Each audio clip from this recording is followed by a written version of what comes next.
is the third part of the alimentary canal is esophagus. Before this esophagus, we talk about the pharynx. Pharynx is a common passage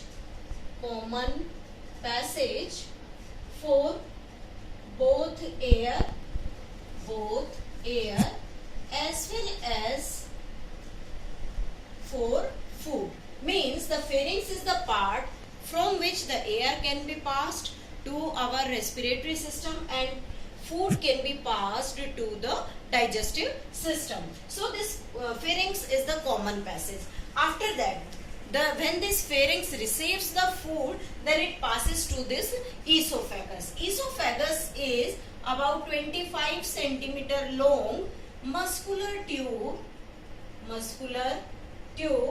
which helps in pushing food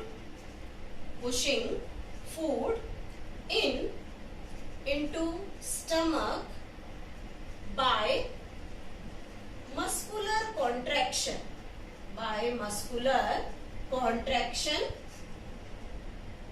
as well as expansion.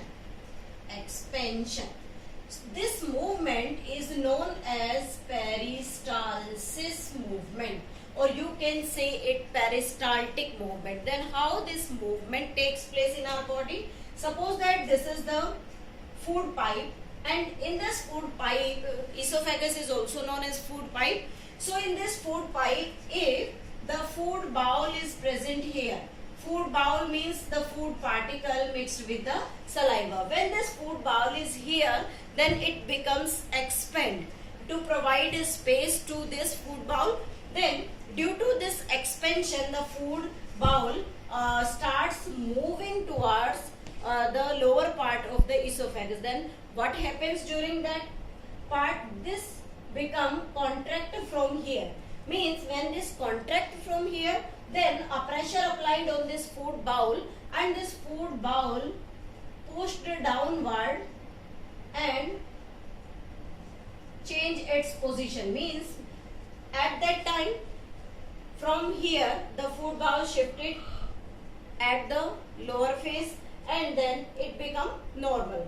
Again it will contract from here and food bowl will move again. So this expansion and contraction, regular rhythmic expansion and contraction of the muscular wall of this food pipe is known as peristaltic movement. After that, when the food pipe pushes the food downward, then the food moves into the next part of the alimentary canal, which is named as stomach. Stomach is J-shaped organ, and this J-shaped organ receive food from food pipe. Then how we can draw the structure? Suppose that this is the food pipe and in continuation with it there is present the stomach part. So this is the stomach part, and this part you can say it is stomach, and in this stomach there is present the rough boundaries inside it, which behaves like the teeth. Stomach teeth. For mechanical churning of the food you can say them rusing. Now there is present two sphincter muscles, one at this junction from where the esophagus pushes the food into the stomach, and one where the stomach passes its food into the small intestine. So what are their names? This part means the connection or the sphincter present at the junction of the stomach and the esophagus is known as esophageal sphincter, and this is known as the pyloric sphincter. Why it is named as pyloric sphincter? This is due to the name of this part of the stomach that is named as pyloric. So it is named pyloric sphincter. Now what is the here there is the food digestion takes place. Gastric juice released here. Gastric juice released here. We will discuss about this gastric juice in the later videos. Next is the both these sphincters are present. Then what is the role of this sphincter? Very, very important.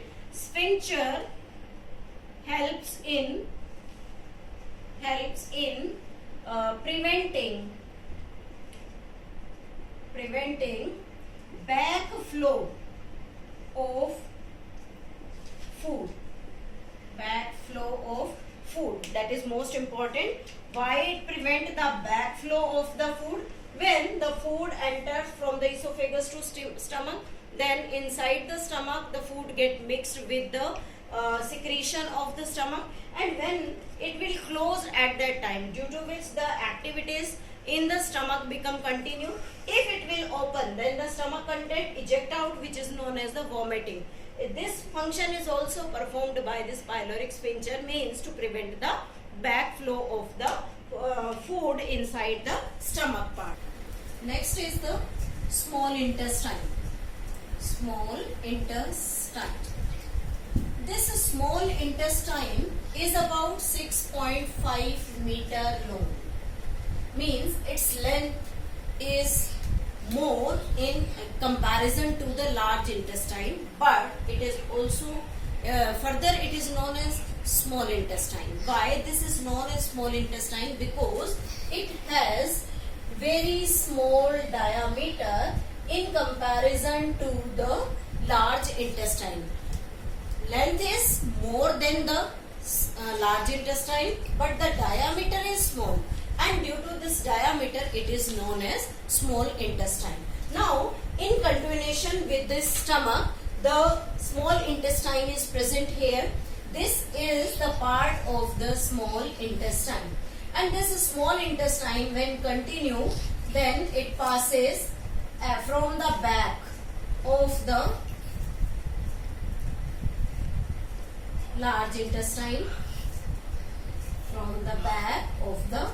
large intestine, we can say like this. This is the part of the small intestine which comes from the back part and enters into this loop part here. Now this small intestine has three parts. One is duodenum, second is jejunum, and third is ileum. These are the three different parts of this small intestine. Duodenum, which attached to stomach, means the part closest to the stomach, which receive food from the stomach with the help of this pyloric sphincter. It is known as the part duodenum. Jejunum is the longest part of small intestine, and this ileum transfer undigested food to large intestine. Means this part is in continuation with the large intestine. So we can draw here like this. This is the part of the small intestine opens here. This part is known as duodenum. This is the longest part. Between it is known as jejunum, and the part which attached to this large intestine, it is known as the ileum. This is about the small intestine. Now the next part is the large intestine. One more thing is there. Question asked that why the herbivorous animal have the large intestine. Herbivores have large small intestine, and carnivore have small small intestine. Means length of the small intestine is more in this herbivore rather than this carnivore. The reason behind it, these herbivores eat grass, and this grass consists of cellulose. This cellulose is a complex food material which take time to digest. Take time to digest means more time is required for its digestion, but this carnivore animal feeds on the flesh of other animal, and this flesh is easy to digest. So the length of the small intestine is always greater or larger in the herbivore than in the carnivore. Now next is the large intestine. This large intestine is about 1.25 meter long. This is the difference, that is 1.25 meter long, it is about 6.5 meter long, but instead of saying it is known as large intestine, we can show the difference here. The diameter of the small intestine is small, and the diameter of this large intestine is greater than the small intestine, hence it is known as the large intestine. Now this large intestine receive food from small intestine by ileum part, means the last part of the small intestine, and it receive the food into the cecum part. Cecum is the blind pouch. This cecum is this part. Cecum. Why it is known as blind? Because it opens from one end only, that is the upper part of it.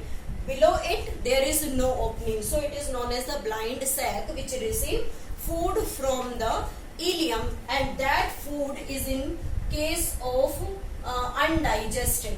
You can say the waste food which cannot be digested with some reason in the alimentary canal. Now this cecum receives this food from this ileum. There is present a finger-like projection which is known as vermiform appendix. You know about this vermiform appendix.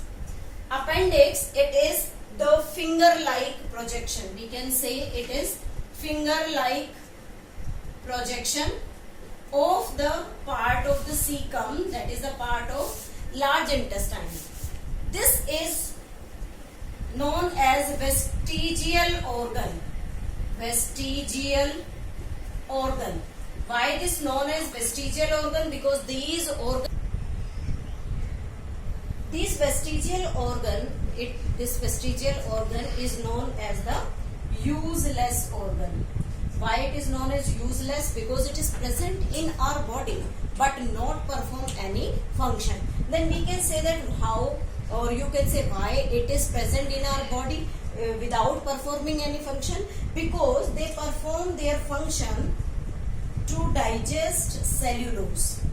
Means during the prehistoric period, the previous human eat the cellulose, or you can say the green grass. So this cellulose is digested by this vermiform appendix. But nowadays our diet become changed from cellulose to the starch. So the starch digesting enzymes are present in our body and its function become reducing day by day. Hence it is known as useless organ or the vestigial organ in our body. Now the next part of this large intestine is known as this part. This is known as colon. These colons are of three types. This is known as ascending colon. Ascending. After that the food moves like this. It is known as transverse. And after that the food moves downward. It is known as the descending colon. So these colons helps in passing undigested food to the rectum part. And the last part of it is this one. This is it is known as the rectum. This rectum is for storage of waste of our body. Means the solid waste of our body is stored in this rectum, and the last part of this alimentary canal is, you can see here, anus, that is connected to rectum, and this anus helps in egestion. Egestion means the removal of the waste substance from the alimentary canal. This is all about the alimentary canal, the first part of the digestive system. In the next video, we will study about the digestive gland, their secretion and their functions.